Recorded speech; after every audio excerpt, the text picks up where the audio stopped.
Hello అండి, నేను ఇప్పుడే బార్బరిక్ సినిమాకి వెళ్ళాను. థియేటర్లో 10 మంది ఉన్నారు. 10 మంది దగ్గరికి వెళ్ళి నేను డైరెక్టర్ అని చెప్పకుండా ఒక్కొక్కరికి అడిగాను, భయ్యా సినిమా ఎలా ఉంది? సినిమా చాలా బాగుంది అన్నారు. నిజం చెప్పండి భయ్యా, నేను డైరెక్టర్ని అని అంటే, సార్ డైరెక్టరా మీరు అని హక్ చేసుకొని సినిమా చాలా బాగుంది సార్ అని అంటే నాకు కళ్ళలో నీళ్ళు ఆగలేదు. ఎందుకు మరి 10 మంది థియేటర్లో ఉన్నారు, 15 మంది థియేటర్లో ఉన్నారు, ఎందుకు నాకు అర్థం కాలేదు. అంటే ఏం చేస్తే వస్తారు? నేను ఇంత 2.5 ఏళ్ళు పిచ్చుకొక్కలా కష్టపడ్డాను. 2.5 ఏళ్ళు. మీకు ఒకటి చెప్పాలి, నేను నిన్న సాటర్డే ఆఫీసులో చిన్న మనస్తాపం అయింది. థియేటర్కి ఎవరు రావట్లేదని చెప్పేసి ఇంటికి వెళ్ళాను. మా ఆవిడ సినిమా 4:40 షోకి వెళ్ళింది. నేను 5 o'clockకి ఇంటికి వెళ్ళిపోతున్నాను చెప్పాను. నువ్వు సినిమా చూసిరా, నేను ఇంటికి వెళ్తున్నాను అన్నాను భయ్య. మా ఆవిడ పరిగెత్తుకొని వచ్చేసింది భయ్య.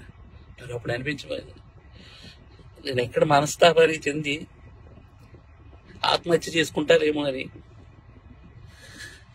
వచ్చేసింది భయ్య. 2.5 ఏళ్ళ కష్టం తనకు తెలుసు.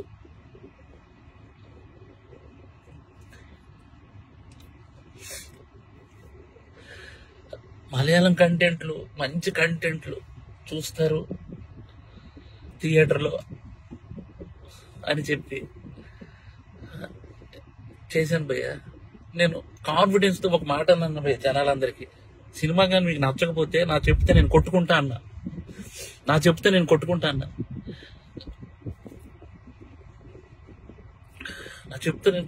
అంటే కూడా జనాలు రాలేదు భయ్య. నాకు అర్థం కావట్లేదు, ఇప్పుడు జనాలు రావట్లేదు అని అంటే ఏంటి అర్థం? ఒక పని చేస్తా భయ్య, నేను ఇలా కాదు, నేను మలయాళం ఇండస్ట్రీకి డైరెక్ట్ వెళ్ళి అక్కడే సినిమా తీసుకొని ఒక తెలుగు ఆడియన్గా ప్రూవ్ చేయడానికి వస్తాను భయ్య. నేను ఒక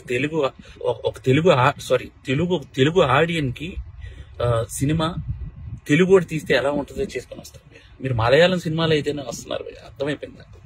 అంటే పరభాష చిత్రాలు కంటెంట్ సినిమాకి ఒక్కసారి వెళ్ళి బాగాలేదంటే నేను ఒప్పుకుంటా భయ్య.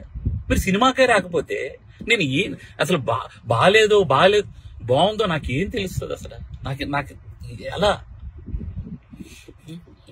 ఈ ఛాలెంజ్ నేను తీసుకున్నాను, నేను అది రిటర్న్ తీసుకొని నా చెప్పుతో నేనే కొట్టుకుంటాను.